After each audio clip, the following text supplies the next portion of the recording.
அவளின் தொடைகளின் நடுவே ஒரு மருத்துவ குழாய் இணைக்கப்பட்டிருந்தது. அவளது உணர்வே இல்லாமல் அவளது சிறுநீர் வெளியேற தேவையான அனைத்து மருத்துவ ஏற்பாடுகளையும் அவன் ஏற்கனவே செய்திருந்தான். என்னம்மா அழகரசி அப்படி பார்க்குற? உனக்கு அழகரசின்னு பேர் வச்சதுக்கு பதிலாக அடாவடி அரசின்னு பேர் வச்சிருக்கலாம். அந்த அளவுக்கு உன்னோட ஆட்டம் அதிகமாக இருக்கு என்று அவன் நக்கலாக சொல்லவும் அவளுக்கு தூக்கி வாரி போட்டது. சார், என்னோட பேரு உங்களுக்கு எப்படி தெரியும் என்று அதிர்ச்சியில் கண்கள் விரிய கேட்டாள் அவள். ஆகாஷோ ஒரு ஏளன சிரிப்பை உதிர்த்தான். நான் தான் சொன்னேன்ல, ஒரு வாரமாக உன்னைத்தான் ஃபாலோ பண்ணிகிட்ருக்கேன்னு. உன்னை தூக்கணும்னு முடிவு பண்ணதுக்கப்புறம் உன் பேரு கூட தெரியாமலா இருப்பேன். உன் ஜாதகமே என் கையில் இருக்குது. அவள் பயத்தில் உறைந்து மௌனமாக இருக்க அவன் தொடர்ந்தான். என்ன பொண்ணுமா நீ? பரம்பரை குடிகாரம் கூட இவ்வளோ குடிக்க மாட்டான். அந்த அளவுக்கு உன் ரத்தத்தில் போதை ஏறி போயிருக்கு. உன் ரத்தம் சுத்தமாகிறதுக்கு 2 தடவை நானே ட்ரிப்ஸ் போட்டு இறக்கியிருக்கேன். ஆனாலும் இப்போ தான் நீ கண்ணு முழிச்சிருக்க. யூரின் டியூப் மாட்டின உணர்வு கூட இல்லாத அளவுக்கு போதை. அவள் தடுமாறி, சார், நீங்கள் டாக்டரா என்று தயக்கத்துடன் கேட்டாள். ஏய், இங்கே பாரு, நான் யாருன்னு நீ தெரிஞ்சிக்க வேண்டிய அவசியம் இல்லை. ஆனால் உன்னை பற்றி எனக்கு நல்லா தெரியும். உனக்கு 21 வயசு தான் ஆகுது. ஆனால் நீ இப்போ ஒரு வெர்ஜின் இல்லைங்கிறது கூட எனக்கு தெரியும். உன்னோட அம்மாவோட முகத்தை ஒருக்க நினச்சிப்பாரு. நீ எவ்வளவு கீழ்த்தரமாக இருக்குன்னு உனக்கே புரியும். உன்னை பெற்றவங்களுக்கு நீ செய்கிற துரோகம் இது. அவள் அவமானத்தில் தலை குனிந்தாள். அவன் விடவில்லை. நீ இன்னும் சின்ன பொண்ணு, அதனால் ஒரு சின்ன பிள்ளையா நினச்சி உன்னை எச்சரித்து விடுறேன். ஆனால் ஒன்று ஞாபகம் வச்சுக்கோ, இனிமேல் எப்போவுமே என்னோட ஒரு கண்ணு உன்னை சுற்றி வந்துக்கிட்டே தான் இருக்கும். ஒழுங்கு மரியாதையாக நடந்துக்கோ, இல்லை அப்புறம் உன் நிலைமை இன்னும் மோசமாக இருக்கும். அவள் ஏதோ பேச முயல்வதற்குள் அவன் அடுத்த அடியை வைத்தான். அப்புறம் இங்கேருந்து வெளியே போனதுக்கப்புறம் என்ன தேடுறது, போலீஸில் கம்ப்ளைண்ட் பண்ணுறதுன்னு வேலையெல்லாம் வச்சுக்காத. என் பொண்ணை நீங்கள் அழைச்சிட்டு போகலான்னு உங்கள் அம்மா கையெழுத்து போட்ட லெட்டர் என் கையில் இருக்குது. அழகாக இருக்குங்கிற ஒரே காரணத்தினால தானே இப்படியெல்லாம் பண்ணிக்கிட்டு இருக்க. நீ பண்ணியிருக்க வேலை உன்னை கட்டிக்க போகிறவனுக்கு எவ்வளோ பெரிய துரோகம் தெரியுமா? நான் யார், எப்படிப்பட்டவனு கூட தெரியாது. என்கிட்டயே எவ்வளோ தைரியமாக உங்களுக்கு என்ன தேவையோ அதை செய்யுங்கன்னு சொல்கிறல்ல. அந்த பெண் தன் அழகை பயன்படுத்தி அவனை மயக்க முயன்றதை நினைத்து ஆகாஷ் அருவருப்புடன் சொன்னான். உன் அழகை காட்டி என்னை அடிப்பணிய வைக்கலான்னு தப்பு கணக்கு போட்டுட்ட போல. உன்னை அப்படி பார்த்தா மட்டும் இல்லை, நீயே வந்து என்கிட்ட அப்படி நடந்துக்கிட்டா கூட உங்ககிட்ட தப்பாக நடந்துக்கிற எண்ணம் எனக்கு ஒரு காலமும் வராது. எனக்கு அழகான பொண்ணுங்களை பார்த்தாலே ஆசை வரலை, கோபந்தான் பத்திக்கிட்டு வருது. சட்டென்று அந்த இருட்டு அறையை அதிரும் வண்ணம் அசுரத்தனமாக கத்தினான். ஐ ஹேட் பியூட்டிஃபுல் கேர்ள்ஸ். அவனது அந்த வெறுப்பு கலந்த சத்தம் அவளை நடுங்க வைத்தது. அழகு என்பதை ஆபத்தானது என்று அவன் ஏன் நினைக்கிறான்? அந்த அசுரனின் கடந்த காலத்தில் மறைந்து கிடக்கும் ரகசியம் என்ன? ஏய், இப்போ புரியுதா? நீ இங்கேருந்து ஒரு இன்ச் கூட நகர வேண்டிய அவசியம் இல்லை. ரெஸ்ட் ரூம் போகணுன்னு போய் சொல்லி தப்பிக்கெல்லாம் பார்க்க வேண்டாம். உனக்கு எது வேணாலும் இந்த இடத்துலையே நடக்கும். உன்னோட இந்த தந்திரம் எல்லாம் என்கிட்ட பலிக்காது என்று நிதானமாக சொன்னான். அவளோ சிலையாக உறைந்து போனாள். தன் அழகை பயன்படுத்தி அவனை வீழ்த்தலாம் என்று நினைத்தவளுக்கு அவளது அழகை அவன் ஒரு பொருட்டாக கூட மதிக்கவில்லை என்று தெரிந்தபோது என்ன செய்வதென்றே தெரியவில்லை. இங்கு மனுஷனே இல்லை, அரக்கு, ஒரு இரத்த காட்டேரி என்று தேம்பியபடி சொன்னாள். Thanks for the compliment. இப்போ அமைதியாக ஜூஸை குடி, இன்னும் ரத்தம் நிறைய ஊறணும் என்று கூறிவிட்டு அங்கிருந்து நகர அந்த பெண் தன் தோல்வியை எண்ணி மௌனமாக கண்ணீர் வடித்தாள். மாலை சூரியன் மறைய தொடங்கியது. ஆகாஷ் சொன்னது போலவே அந்த பெண்ணின் இரத்தத்தில் இருந்த நச்சுத்துகள்கள் அனைத்தும் அவனது கணக்கீட்டின்படி சுத்தமாகி இருந்தது. அவளது கையில் மீண்டும் ஒரு முறை அந்த ஊசி இறங்கியது. இப்போது அவளது இரத்தம் தூய்மையாக அந்த பையில் சேகரமானது. இரத்தம் எடுக்கப்பட்ட கழிப்பில் அவள் சற்று சோர்ந்து போயிருந்தாள். அவளை அப்படியே தூக்கி சென்று அவனது கருப்பு நிற காரின் பின்பக்க இருக்கையில் கிடத்தினான் அவன். கார் சீறி பாய்ந்தது. சுமார் அரை மணி நேர பயணத்திற்கு பிறகு ஆள் நடமாட்டம் அதிகமில்லாத ஒரு பாதுகாப்பான இடத்தில் காரை நிறுத்தினான். காரை விட்டு இறங்கி அவளை மெல்ல வெளியே அழைத்து வந்தான். அவள் இன்னும் இருட்டிலேயே தடுமாறி கொண்டிருந்தாள். இங்கே பாரு, இப்போ உன் கையில் இருக்கிற கட்டை லூஸ் பண்ணுறேன். நான் போனதுக்கப்புறம் மெதுவாக உன் கண்ணில் இருக்க துணியை அவிழ்த்துக்கோ.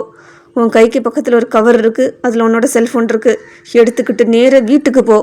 அவனது குரலில் இருந்த அதிகாரம் அவளை எதுவும் பேச விடாமல் தடுத்தது. இன்னொரு விஷயம், இனிமேல் உன்னை பாரில் பார்த்தேன், அதுக்கப்புறம் ஒரு பாட்டிலுக்கு பதிலாக 3 பாட்டில் ரத்தத்தை உறிஞ்சிடுவேன், கார்ஃபுல். இது உனக்கு கிடைச்ச முதல் எச்சரிக்கை. என்று சொல்லிவிட்டு அவளது கையில் இருந்த கட்டை மட்டும் உருவிவிட்டான். அவள் தன் கைகள் விடுபட்டதும் பதற்றத்தில் கண்களை கட்டியிருந்த துணியை அவசரமாக பிரித்து எறிந்தாள். கண்கள் வெளிச்சத்திற்கு பழக சில வினாடிகள் ஆனது.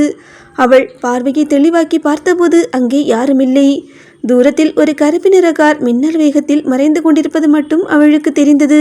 அந்த சாலை வெறிச்சோடி கிடந்தது. இது ஆகாஷுக்கு புதியதல்ல. இதுவரை சுமார் 50 முதல் 60 பெண்களை அவன் இதே பாணியில் கையாண்டிருக்கிறான். அனைவரும் அழகான பெண்கள், தனது அழகால் மற்றவர்களை காயப்படுத்தும் பெண்கள். சூரியன் மறைந்து அந்த மாநகரம் நிசப்தத்தில் மூழ்கும்போதுதான் அவனது வேட்டைக்கான களம் தயாராகிறது. நிலவொளி கூட நுழைய அஞ்சும் அந்த இருட்டு பகுதிகளில் அவன் ஒரு நிழலைப் போல ஊடுருவான். அவனது கண்கள் கருணையை தொலைத்துவிட்டு ஒரு கொடூரமான வேட்டைக்காரனின் பசியோடு இறையை தேடும். அந்த இருட்டு உலகில் அவன் யாரென்று யாருக்கும் தெரியாது. அவனது முகம் ஒருபோதும் வெளிச்சத்திற்கு வந்ததே இல்லை. மது விடுதிகளிலும் கிளப்புகளிலும் போதையில் தள்ளாடும் இளம்பெண்களை அவன் குறிவைப்பான். அவர்களை தந்திரமாக பின்தொடர்ந்து ஒரு சிறு சத்தம் கூட எழாத வண்ணம் அவர்களை தன் இரும்பு பிடியில் சிறைபிடிப்பான். இதுவரை 60க்கும் மேற்பட்ட பெண்களை அவன் அந்த இருட்டு அறைக்கு கொண்டு வந்திருக்கிறான். அங்கே அவன் ஒரு அசுரன். இரத்தம் சொட்டும் ஊசிகளை ஏந்தி அவர்களின் நரம்புகளில் இருந்து சிவப்பான இரத்தத்தை உறிஞ்சும் போது அவனது முகம் எந்த உணர்ச்சியையும் காட்டாது. என்னை விட்டிருங்க என்று அவர்கள் கதறும்போது அந்த அசுரன் கொடூரமாக சிரிப்பான். சட்டம் எட்ட முடியாத தூரத்தில் அந்த நிழல் உலகத்தின் காட்டேரியாக அவன் ஆதிக்கம் செலுத்தி வருகிறான். அந்த இருட்டில் அவன் ஒரு கொடூரமான குற்றவாளி, ஒரு இரக்கமற்ற கடத்தல்காரன். இதன் மூலம் அவனுக்கு தேவையான இரத்தமும் கிடைத்துவிடும். தவறு செய்யும் அழகான பெண்கள் தங்கள் தவறை திருத்திக் கொள்ள தண்டனையும் கொடுத்தது போலாகிவிடும். அவனை பொறுத்தவரை தவறு செய்யும் ஒவ்வொரு பெண்களாலும் ஏதோ ஒரு குடும்பம் பாதிப்புக்கு உள்ளாகிறது என்ற எண்ணம் ஆழ்மனதில் பதிந்துவிட்டது. அதைவிட அழகு என்றாலே ஆபத்து என்ற எண்ணம் இன்னும் அதிகமாகிவிட்டது. நகரம் விழித்து கொள்ளும்போது இந்த அசுரனின் முகமூடி கலைந்து போகிறது. அதே கைகள், அதே உடல், ஆனால் ஒரு முற்றிலும் மாறான பிம்பம். அவன் டாக்டர் ஆகாஷ். வெள்ளை அங்கி அணிந்து தூய்மையின் அடையாளமாக அவன் மருத்துவமனையின் வாசலில் கால் வைக்கும்போது ஒட்டு மொத்த மருத்துவ உலகமே எழுந்து நின்று மரியாதை செய்கிறது. இரவு முழுவதும் இரத்தத்தை உறிஞ்சிய அதே கைகள் இப்போது அதே இரத்தத்தை செலுத்தி ஒரு நோயாளியின் இதய துடிப்பை மீட்டு கொண்டிருக்கும். அவனது ஒரு சிறிய அறுவை சிகிச்சை கத்தி ஆயிரக்கணக்கான உயிர்களை மரணத்தின் பிடியிலிருந்து மீட்டிருக்கின்றது. தன் தந்தையின் உயிரை காக்க இருட்டு உலகில் அசுரனாகவும் வெளிச்சத்தில் மருத்துவனாகவும் அவன் ஆடும் அந்த இரட்டை வாழ்க்கை யாருக்கும் தெரியாத ஒரு மர்மக்கதையாகவே தொடர்கிறது. ஒவ்வொரு முறையும் அவனது தந்தைக்கு இரத்தத்தை ஏற்றும்போது அவனது இரத்தம் கொதிக்கும். அழகான 2 பெண்களின் துரோகம் அவன் 2 கண்களிலும் நிழலாடும். ஒன்று அவனின் தாய், இன்னொன்று அவனின் மனைவி. அந்த இரவு மழையின் சத்தம் ஓய்ந்திருந்த அந்த நிசப்தமான வேளையில் தனது இரகசிய அறைக்குள் சேகரித்து வைத்திருந்த இரத்த பைகளை வழக்கம் போல இலவச இரத்த முகாம்களுக்கு அனுப்புவதற்காக எடுக்க சென்றான். அந்த இடம் ஒரு அடர்ந்த கோட்டை போல. அவனை தவிர வேறு யாருக்கும் தெரியாத ஒரு பாதுகாப்பான தளம் அது. அப்போதுதான் அது நடந்தது. சுவரோரம் ஒரு மெல்லிய நிழல் அசைவதைக் கண்டு ஆகாஷ் அதிர்ச்சியில் உறைந்தான்.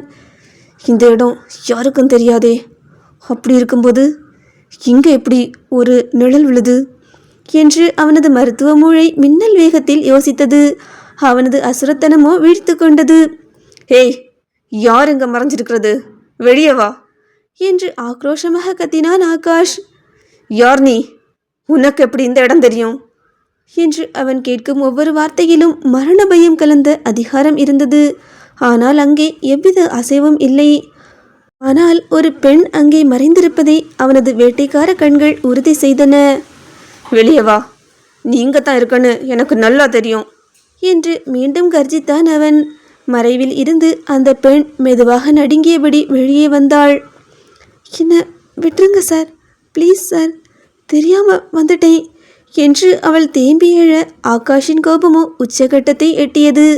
அந்த இருண்ட அறையில் மங்கலான வெளிச்சத்தில் இதுவரை யாருமே பார்த்திராத ஆகாஷின் அந்த அசுர முகத்தை பார்க்கும் முதல் பெண் இவளாகத்தான் இருந்தாள். அவன் வேக வேகமாக அவளை நோக்கி பாய்ந்து அவளது கையை பிடித்து ஆக்ரோஷமாக இழுத்தான். அவன் இழுத்த வேகத்தில் சுவரில் இருந்த ஒரு கூர்மையான ஆணியில் மாட்டியிருந்த அவளது ஜாக்கெட் அவன் கொடுத்த விசையினால் கிழிந்து அவளது முதுகு பகுதி மொத்தமாக வெளிப்பட்டது. அவளது மிக கருப்பான முதுகின் நிறம் அங்கிருந்த ஒளியில் பட்டு தெரித்தது. ஆகாஷோட ரகசியத்தை ஒரு பொண்ணு பார்த்துட்டா. யார் அந்த பொண்ணு? இனி என்ன நடக்க போகுது? அரக்கனோட கையில் நம்ம அல்லி ராணி மாட்டிக்கிட்டா. இனி என்ன நடக்க போகுதுன்னு தெரிஞ்சுக்கணுமா? அடுத்த எபிசோடுக்கு மறக்காமல் நம்ம சேனலை சப்ஸ்கிரைப் பண்ணுங்கள். ஸ்டோரி பிடிச்சிருந்தனா லைக் பண்ணுங்கள். ஸ்டோரி எப்படி இருக்குன்னு கமெண்ட்டில் சொல்லுங்கள்.